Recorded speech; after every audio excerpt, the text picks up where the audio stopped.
Hi everyone, Pastor Rachel here. Welcome back to my channel where we spend a few moments each day investing in ourselves, investing in community, and investing in God through acts of prayer, devotion, and reflection.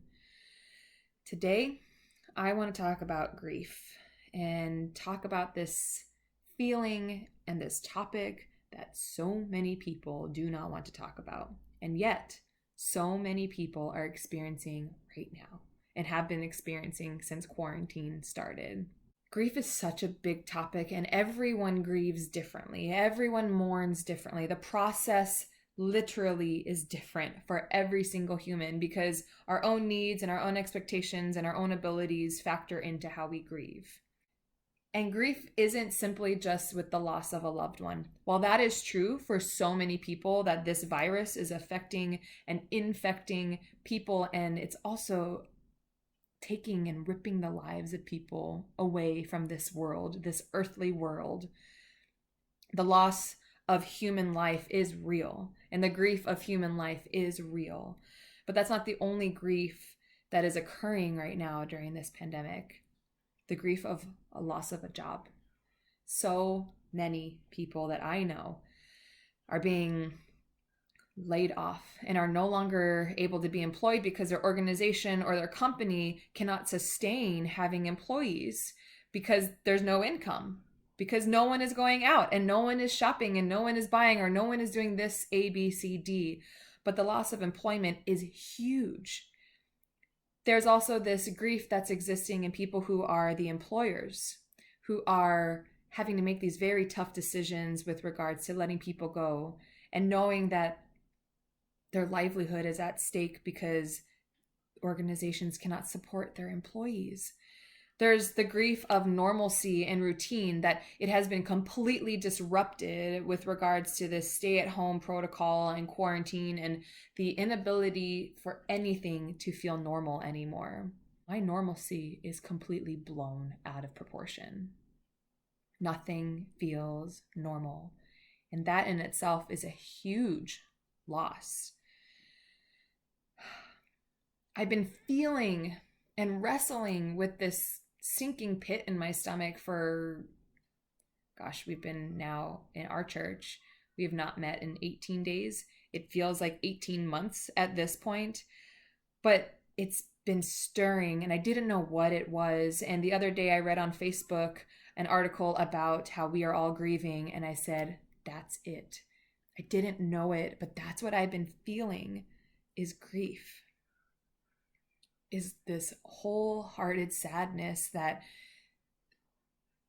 I don't know how to wrestle with, but that I know so many people are dealing with on varied levels. And it absolutely just breaks my heart that people cannot feel a sense of normalcy, whatever that looks like in your life, whatever that looks like in my life. But a sense of normalcy has been completely disrupted, and it's okay to grieve that.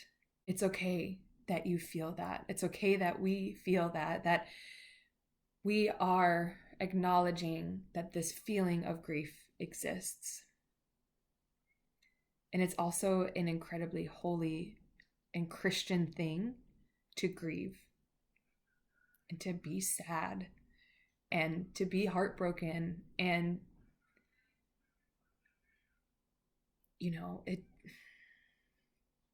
it's just really, really tough. And this is still me processing through a lot of it too, but I simply wanted to name it as a reality because not naming it does injustice to the fact that it is something we are all collectively and will at some point, if not already, feel at some point during this, what feels like will be a very long process. Today's reading comes from a book called Good Grief. It is a very short book that was recommended to me by a beloved friend who utilizes it for her grief group. And it's very short. It goes through 10 stages of grief, but allowing and giving permission to each person that we all grieve differently, and we may not all grieve these 10 steps or in this order, but it helps give some structure to something that feels structureless like grief. And it helps people do it in a healthy way And I find it incredibly helpful, especially now when I myself am grieving. So I wanted to read just a short paragraph from this book as a reflection. To say a person is deeply religious and therefore does not have to face grief situations is ridiculous. Not only is it totally unrealistic, but it is also incompatible with the whole Christian message. The one Bible verse every Sunday school child knows by heart is the 2-word verse, Jesus wept. These words describe a man who, when it came to grief, was able to weep, for he wanted and needed to express the feelings within him. Emotional release comes at about the time it begins to dawn upon us how dreadful this loss is. Sometimes, without warning, there wells up something within us that is an uncontrollable urge to express our grief.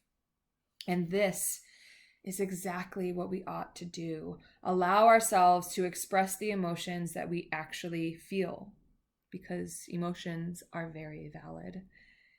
We have been given tear glands, and we are supposed to use them when we have a good reason to use them. These are 2 separate quotes that I felt go really well hand in hand about allowing ourselves to feel the grief, to feel the sadness, to feel the loss, and to know that it is completely and wholly biblical. That grief isn't something, even if you're a Christian or you believe in any spirituality, grief is a human thing. And for Christians, we believe in a God who came to earth as a human and walked among the humans and lived a human life, and he himself grieved.